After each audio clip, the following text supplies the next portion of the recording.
जय माता दी। आज हम बात करेंगे सरकारी नौकरी के बारे में। सरकारी नौकरी के ऊपर भी हमें बहुत लोग क्वेश्चन पूछते हैं कि पंडित जी हमारी कुंडली देख के बताइए, हमारी कुंडली में सरकारी नौकरी है या नहीं है। सरकारी नौकरी की अगर हम बात करते हैं, यानी कि सरकार के घर से धन कमाने के योग अगर कुंडली में बने हुए हैं तो इंसान की सरकारी नौकरी जरूर लगेगी, चाहे वो किसी भी फील्ड में लगे। अब जन्म कुंडली में अगर गवर्नमेंट जॉब की बात करें तो सूर्य देव अगर जन्म कुंडली में बहुत शुभ होकर के बैठे हैं, बहुत अच्छे घरों में बैठे हैं, उच्च घर के अंदर जाकर के बैठे हैं, तो इंसान के सरकार के घर से धन कमाने के योग बहुत अच्छे बनते हैं।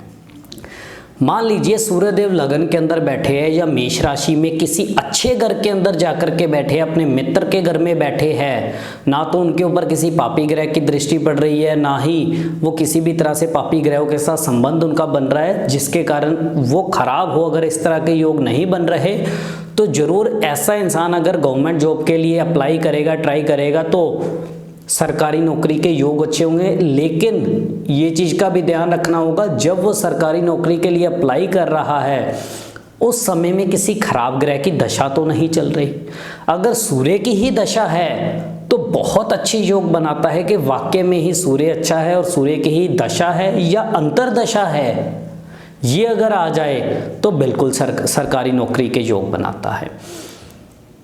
अगर जन्म कुंडली में मंगल देव छठे घर में हो तो कहते हैं कि जन्म कुंडली में सूर्य कहीं भी बैठा हुआ हो वो हमेशा शुभ होगा, यानी कि उच्च का होगा। या केतु देव लगन के अंदर आ जाए तब भी कहा जाता है कि सूर्य देव उच्च का होगा, बहुत ज़्यादा शुभ होगा। अब ये तो योग है सरकारी नौकरी के, इन लोगों की तो सरकारी नौकरी आराम से लग जाएगी। लेकिन हमने कई बार ये भी देखा है सूर्यदेव नीच के बैठे होते हैं, तुला राशि के बैठे होते हैं, सातवें घर में नीच के बैठे होते हैं, या शनि के साथ जाकर के बैठ जाते हैं, राहु की दृष्टि भी होती है, यानी कि हमें कुंडली देख करके लगता है कि नहीं ये सूर्य बहुत ज़्यादा खराबी पर है, फिर भी ऐसे लोग सरकारी नौकरी पर होते हैं। अब ये रीज़न होता क्यों है, किस तरह से ये योग बनते हैं कि सूर्य जन्म कुंडली में खराब दिख रहा होता है लेकिन फिर भी इंसान सरकारी नौकरी पे होता है।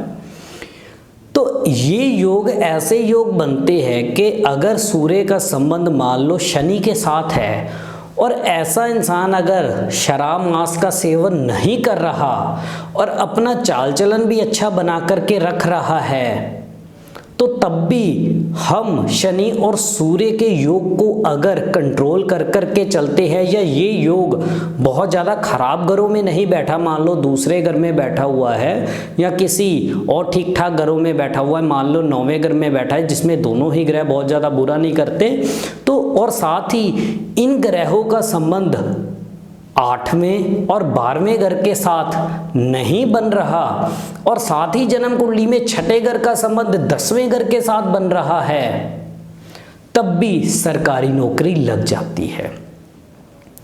तो इसलिए सरकारी नौकरी लगने के लिए सूर्य को देखना बहुत जरूरी है। छठे घर का संबंध यानी कि हमारा करियर का घर भी छठा घर माना गया है, उसका संबंध अगर 10वें घर के साथ बन रहा है और उस ग्रह की महादशा चल रही है और साथ ही इंसान की नौकरी उस टाइम में लगने के बहुत अच्छे योग होते हैं जिसमें बहुत अच्छी उनकी सरकारी नौकरी चलती है। तो इसलिए अगर आपकी कुंडली में भी सरकारी नौकरी के योग कमज़ोर है या बहुत बार ट्राई कर चुके हैं सरकारी नौकरी नहीं लग रही, उसके लिए मैं एक उपाय बताने जा रहा हूँ, वो उपाय कीजिए। साथ ही अपनी जन्म कुंडली दिखवा करके ये जरूर जानिए कि आपकी कुंडली में कौन सा सरकारी नौकरी का योग खराब है जिससे रुकावटें आ रही है। तो उपाय क्या करना है, ऐसे लोगों को शराब मांस का सेवन बिल्कुल नहीं करना चाहिए। अपने पिता के हर रोज़ सुबह उठ करके पाँव हाथ जरूर लगा करके उनका आशीर्वाद जरूर लेना चाहिए, उनके आगे बहस नहीं करनी चाहिए, ये चीज़ों का ध्यान रखिए। और 43 दिन लगातार 400 ग्राम गुड़ और 400 ग्राम गेहूं इनको लेकर के सर से 7 बार उतार के चलती हुई नदी में जल प्रवाहित कर दीजिए। आपकी सरकारी नौकरी के योग बहुत अच्छे बन जाएंगे। मात्र ये उपाय कीजिए, सरकारी नौकरी के योग बिल्कुल बनेंगे। इसी तरह से हम और भी विषयों पे चर्चा करते रहेंगे। इजाज़त दीजिए। जय माता।